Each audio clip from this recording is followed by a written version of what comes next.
Eagles training camp diary. Jalen Hurts shines while rain moves practice indoors. Philadelphia, the bright lights shined, and Philadelphia Eagles quarterback Jalen Hurts dazzled with his best performance of training camp. Heavy morning rain forced the Eagles' fourth practice indoors under the lights of their climate-controlled practice field. It was their first day in pads, coming after an off day and a three-practice acclimation period. Advertisement, the first-team defense had outplayed the first-team offense in 2 of those sessions. Not surprising, given the defense's continuity and quality and the new scheme on offense. After you work out, you can feel worn out. Reach for core power and rise to a whole new level of recovery. High-quality protein to build muscle. The nutrition you need to power on. Ready to order? Scan the QR code now or visit grabdeal.us/10. But Hurts and the offense responded on Monday with an encouraging performance. Hurts was efficient throughout the session, sprinkled in a few outstanding passes, and helped the offense move the ball. Each practice is a piece of a tile in a mosaic, so no single session should be overstated in either direction. But progress is also important to monitor this time of year, even if it's not linear. The session on Monday represented progress. Here's a running diary of practice, which was close to even invited fans and sponsors because of the weather. 10:00 a.m., Coach Nick Sirianni just finished his news conference and is heading to the practice facility. He explained that he expects a back and forth between your offense and your defense on given days in these practice sessions, and he evaluates the sessions based on getting better at the little things, proper fundamentals, and little progressions each and every day. He also offered insight into how the Monday practice was structured, which might have foreshadowed a better performance from the offense. The Eagles have 10 days of installs, during which the offense is installed. But Monday was set to be a review day because the Eagles were coming off an off day. That means the offense ran concepts already introduced and drilled. Also of note in the auditorium, the Eagles updated the images on the banners that emphasize ball security fundamentals. Brown has since been replaced by Devonta Smith. 10:07 a.m., the group is stretching. This is the best time to take attendance. The most notable absence is Lane Johnson, who was excused for the second consecutive practice for a personal reason unrelated to an injury. Advertisement, 3 rookies who were injured in Saturday's session are out for this practice. Edge rusher Keyshawn James Newby, ankle, and offensive linemen Micah Morris, shoulder, and Yeadon Roberts, calf. Safety Cole Winsiewski remains sidelined with a hamstring injury. Cam Williams, who missed Saturday's session with a knee contusion, is limited for this practice. Jonathan Greenard remains on the PUP list while recovering from a pec strain. Also of note, first-round pick Mekhi Lemon later exited practice. 10:18 a.m., defensive coordinator Vic Fangio just walked over to ask a reporter about the Philadelphia Phillies' defensive alignment after the trade for Luis Ariz, which happened minutes earlier. Leave it to Fangio to worry about the defensive implications. Fangio, A. Dunmore, Pa. Native is a devoted Phillies fan who often likes to sprinkle his thoughts on the club. For all the excitement about LeBron James signing with the 76ers, Fangio insisted Philadelphia's best acquisition was Pete Rose in 1979. It's not even close, but if you were born after 1970, you wouldn't have known about it, Fangio said last week. 10:26 a.m., one benefit to the indoor practices. The edge rushers and defensive linemen go through individual drills in front of reporters. When they're outside like usual, they practice on the opposite side of the field, and it's hard to get a vantage point of the workouts. Jalix Hunt and Nolan Smith are the first 2 up in edge rusher drills with Greenard sidelined. Hunt has been a standout at camp through the first 3 sessions. Smith is seeking a bounce-back season after injuries sidelined him for 6 games last season. Smith met with reporters Monday for the first time this offseason, which included a May arrest for driving 135 miles per hour in a 70 mph zone in Georgia. Advertisement, I apologize to the organization, and I'll make that apology now, Smith said. I represent the Eagles no matter where I go, Georgia, Florida, it doesn't matter. That's one of the ones that I own up and I apologize for.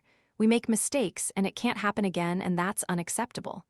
I did apologize to Howie Roseman, I did apologize to Jeffrey Lurie, and I can't let my teammates down like that. They hold me to a different accountability on and off the field. 10:40 a.m. Team drills. This is what you're eager to evaluate during training camp. Unlike previous sessions, the Eagles don't open with the first-team offense versus the first-team defense. Rather, it's the second-team defense. Seeing this makes me think the offense can move the ball better when they're not facing one of the NFL's best units. Sure enough, the offense is efficient in this period. First play, Hurts hit Dontavian Wicks across the middle. It was an under-center play-action pass, mind you. He connected with Devonta Smith and Elijah Moore on the next two passes during this sequence. These were all high-level passes for chunk yardage, not dump-offs for easy completions.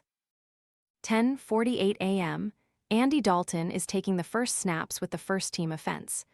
Dalton and Tanner McKee have been rotating, but it's Dalton's day, and he had the better practice. Also, the second-team offensive line felt what it's like to block Jalen Carter. The highest-paid defensive tackle in NFL history just knocked a lineman to the ground. It was in the distance, as we were standing behind the end zone, and there were different reads on who fell. Regardless, it shows Carter's sheer force. Speed, aggression, he does such a good job of playing that lateral, center Cam Jurgens said, you have to be on top of your stuff. Make sure your feet are moving and your hands are in the right spot. If not, he can piece you up. 10:49 a.m., in a 7-on-7 period, it's back to first-team offense and first-team defense. Quinion Mitchell jumps in front of a pass on an apparent miscommunication and has an interception that would likely have been returned for a touchdown. Remember, there are no offensive linemen on the field. It's Hurts' first interception of training camp. Mitchell, an All-Pro last season, has been working on his ball skills. Advertisement 10:52 a.m., this is the play of the day and the best pass I've seen Hurts make all summer. He throws a dart to Moore deep down the middle of the field, placing the ball in a perfect spot over defenders for Moore to make the catch with nobody in front of him for a touchdown. The throw was probably 30-plus yards, and it hit Moore in stride. Hurts knew he threw a dime. He celebrated the pass in a way that's atypical for the quarterback in a practice session. If he makes that pass in a game, talk radio spends the entire week on it. As opposed to his lack of touchdowns early in camp, which had been a topic over the weekend. A quick aside on that, the reason you haven't read about the lack of touchdowns in camp so far in this space is that the context is required. They've only had one red zone period before Monday's session, and they've mostly been working on early down installs from the middle of the field or his own territory. Unless he throws deep balls, it's not going to be a touchdown. Conversely, if they're working in the red zone, you'll see more touchdowns. Speaking of which, 11:03 a.m., the Eagles are working in the low red zone. Hurts connects with Devonta Smith on a quick-out route to his right side at the front pylon for a score. The timing and ball placement were ideal, showing the connection between Hurts and Devonta Smith. Devonta Smith displayed keen footwork to ensure he stayed in bounds, and his momentum forced him to collide with an Eagles official. It shows the tight space of the indoor facility. With a 90-man roster, the Eagles are always better served practicing outside for space reasons. After the touchdown, the offense stayed on the field for a 2-point conversion. Hurts rolled to his right, but he saw Devonta Smith in the middle of the field and connected with the top receiver. A cross-body pass might not be ideal, but Hurts bought time and knew where Devonta Smith was on the play. 11:14 a.m., back in the low red zone. Hurts ran a quarterback draw for a 10-yard touchdown. His legs were a factor. Offensive coordinator Sean Mannion spoke last week about Hurts' mobility, and it could be a threat in this part of the field. Some of Hurts' rushing yards come from scrambles. 11:38 a.m. Let's fast forward to the end of practice to a developmental period. Apologies to the second and third teams for excluding these notes. There are 3 more weeks of practices to get those notes, but this is a heavy Hurts day. Advertisement, You Are Bernard is one of the most fascinating storylines this summer. Bernard had his first sack of camp, although even the would-be sack, "You can't hit the quarterback in practices," seemed to be more based on coverage than a pass rush there. Bernard needs work, but his teammates are as invested in his progress as his coaches. "You just had his fourth ever football practice." "I don't think people really understand," Moro Ajomo said.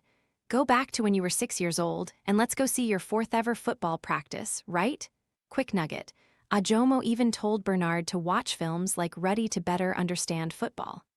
11:41 a.m. Fourth-string quarterback Cole Payton has been getting a lot of work this summer.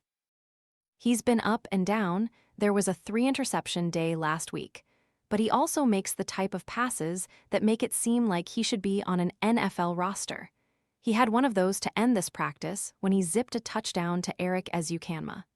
"He's not afraid to rip it in there over top of the linebacker," Sirianni said.